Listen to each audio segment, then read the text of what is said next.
Hi everyone and welcome to my true crime channel. Thank you guys so much for watching. Today's video is the murder case that Kim Kardashian got involved with, the Cyntoia Brown case. Now this is a really fascinating case for me. There's people on each side of the fence, so I'm really very interested to hear your opinions on this case, so don't forget to leave me a comment. Obviously, with all of my videos, there are some upsetting themes, so please do click off this video if that is not for you. All of the information in this video is just stuff that I have found on various documentaries and the internet, so I have tried to make it as factually accurate as possible. Cyntoia Brown was born in 1998 to her mum, Georgina Mitchell. Now, she never knew her biological dad, and her mum drank throughout her pregnancy. And anyone who knows anything about pregnancy will know that if you consume alcohol or any substances throughout pregnancy, it can have a huge impact on the development of that child. Her mum also started to use hard substances, and eventually she put her daughter up for adoption. So Cyntoia kind of was against the odds from before she was even born, to be honest with you. She dropped out of elementary school, which is obviously primary school here in the UK for UK viewers. In the UK it's not legal to just drop out of primary school, but I don't really know how it works in America. Kind of seems like it's kind of something that she was able to do. She began getting in trouble with the law around this time, and she was kept under custody of the Department of Children's Services between April 2001 and September 2003. Now this was due to, I'm going to quote it here, committing crimes against a person and crimes against property. So I'm not sure really on what the details were there, but I believe that the DCS that it was referring to is similar to kind of like social services in the UK, but I'm not entirely sure. Now, she spent 2 years in DCS facilities and she ran away several times. She was a really troubled girl. She ended up being classed officially as a runaway in August 2004. So at this point, she's not really got many people to guide her. She's had a really troubled upbringing. She's not really had any parents to teach her what from sort of right and wrong.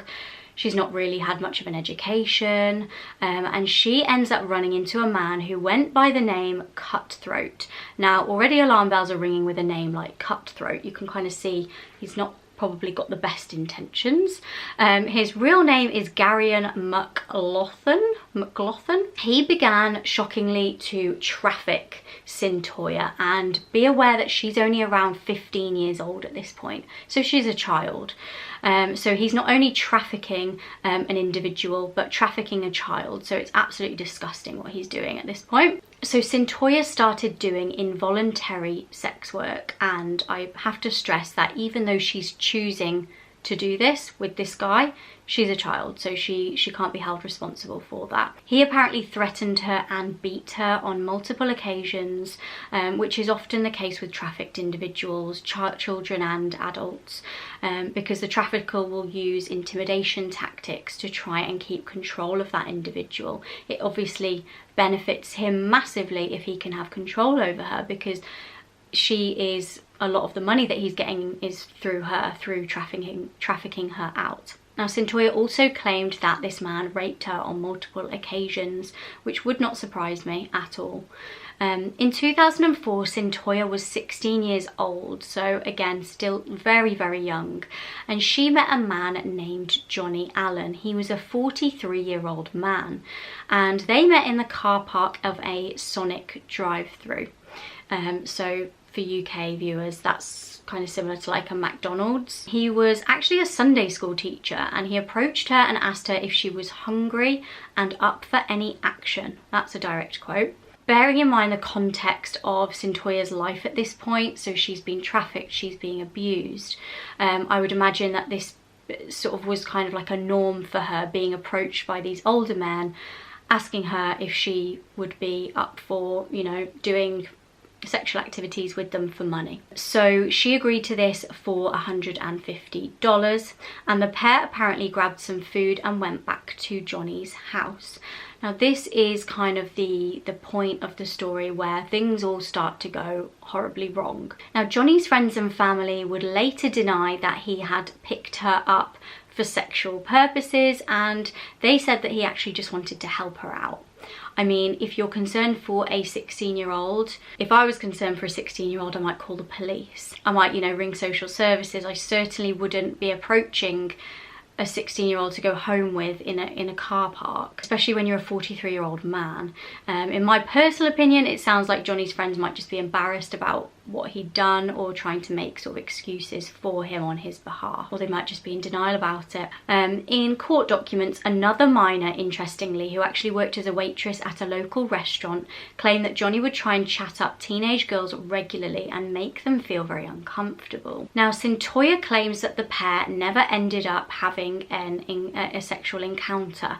At some point at Jonny's house, however, Cyntoia ended up shooting Jonny in the back of the head. She then stole $172 and 2 firearms and escaped in his truck. She then abandoned his vehicle at Walmart and flagged down a ride back to the hotel that she was living at. Now, police discovered Cyntoia and Kut-Throat in the InTown Suites hotel. So they were together. She'd obviously gone from Jonny's back to Kut-Throat, who was working as, you know, her pimp. She was arrested and she was charged at the age of 16 with homicide, aggravated robbery, handgun possession, and criminal impersonation. Now, apparently criminal impersonation is when you like pretend to be somebody else, knowingly assume another identity in order to defraud an individual. So I'm not 100% sure how that kind of applies.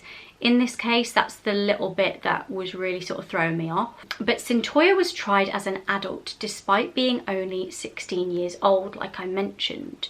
The judge stated that the reason for this was that she was too dangerous for the juvenile court system and it was a risk to the community. She was taken for a mental health evaluation where she apparently attacked and threatened a nurse. Now, whether that was out of fear, whether that was 100% completely accurate, I don't know. There were 2 witnesses to this and they actually testified against Cyntoia at her trial. Cyntoia just completely admitted to shooting Jonny, but she said that she acted in self-defense. She claimed that he was standing over her and touching her and intimidating her, and she said that she thought he was going to shoot her first, so she shot him first. She said she'd been given the gun that she had by Kut-Throat as a form of protection due to obviously what he was making her do was incredibly dangerous. However, there was no gun found near the bed, so Cyntoia likely hadn't seen a weapon on Jonny to make her think that he was going to shoot her. The post-mortem also found that Jonny was killed while lying down with his hands interlocked beneath his head, leading them to the conclusion that he may have been asleep when she shot him. Now, obviously, the positioning of the person when they're shot is very, very important in telling the tale of what happened on that night. It can help determine really whether it was self-defense or not. Now, if you shoot someone when they're asleep, that's not self-defense. Or if they're not directly approaching you, that can't really be classed as self-defense. The defense argued that Jonny had a dark side and was trying to assault her when he got in the bed with her. A witness at the trial supported Cyntoia, backed her up when they stated that they'd had an encounter with Jonny and he'd made advances to her which she declined, and he proceeded to then sexually assault her. There was also a 17-year-old girl who worked in a restaurant, and she claimed that Jonny had made her uncomfortable. However, the judge didn't allow her to testify because they said that the testimony was irrelevant. I don't really see how that was irrelevant, but yeah, it wasn't allowed to be put forward in the trial. So Cyntoia was found guilty of first-degree murder, felony murder, aggravated robbery, and sentenced to life in prison at the age of just 16. So whilst in Tennessee prison for women, she actually gained a degree in liberal arts and a Bachelor of Professional Studies in Organisational Leadership. She gained GPAs of 4.0, which in kind of like UK terms is very, very high, like an A star, and between 97 and 100%. So she's clearly very, very bright, despite the fact that her mum drank throughout her pregnancy and was using substances. Usually that really hinders somebody's development. In 2017, Cyntoia's case actually went viral, and Rihanna reposted an Instagram post about Cyntoia's case, and it started to gain attention from a lot of massive celebrities, people with millions of followers. The post that Rihanna had reposted stated, "Imagine at the age of 16 being sex trafficked by a pimp named Kut-Throat. After days of being repeatedly drugged and raped by different men, you were purchased by a 43-year-old child predator who took you to his home to use you for sex. You end up finding enough courage to fight back and shoot and kill him. Rihanna actually captioned the post, "Something is horribly wrong when the system enables these rapists and the victim is thrown away for life." Celebrities like Cara Delevingne and Snoop Dogg actually reposted this, and it just sparked a lot of new interest in Cyntoia's case. Kim Kardashian then began advocating for justice for Cyntoia. Kim was very much into the legal side of things. I think she was doing some law qualifications, and she tweeted, "The system has failed. It's heartbreaking to see a young girl sex trafficked. Then when she has the courage to fight back, she's jailed for life. We have to do better and do what's right. I've called my attorneys yesterday to see what can be done to fix this." And this really did start to gain a lot of momentum on social media. In March 2018, a public hearing was held for Cyntoia's clemency petition. So this is where a person who has been convicted of a crime asks to be granted some sort of relief. This is actually very, very rare and only usually happens for about 2% of cases in Tennessee. So at the hearing, Cyntoia's friends from prison, her former prosecutor, prison employees and local victims' rights advocates testified on Cyntoia's behalf. Now, Jonny Allen's friends, on the contrary, testified against her, as well as a Nashville detective who worked on the case. The parole board was divided completely.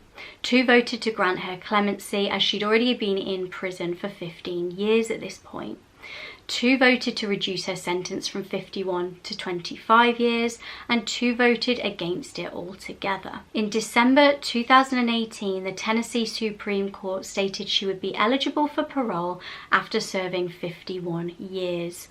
Now, in response, again, a wave of support came flooding in from lots of celebrities to encourage the governor to grant her that clemency. In January 2019, Cyntoia's sentence was finally reduced to 15 years plus 10 years of supervised parole.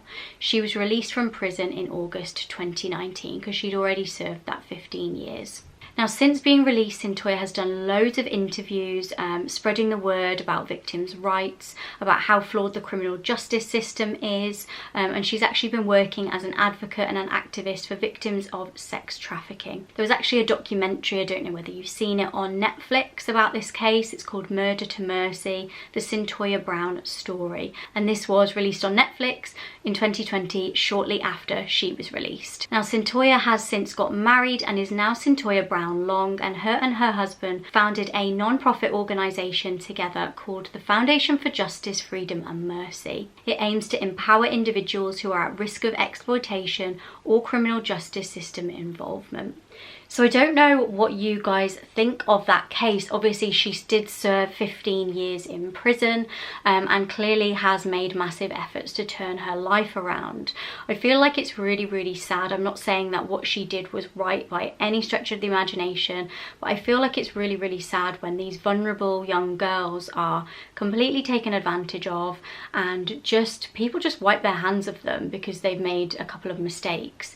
But actually, if you look at the context of her life and just the fact that she absolutely stood no chance, she had no education, she had no real upbringing, I just feel like the odds were stacked against her. So I'm really glad she did turn her life around, and I'm really interested what you guys think in the comments. So please don't forget to leave me a comment and let me know. Thank you so much for watching this video. I really hope that you have found it interesting. If you have, please like and subscribe, and hopefully I'll see you all on my next video.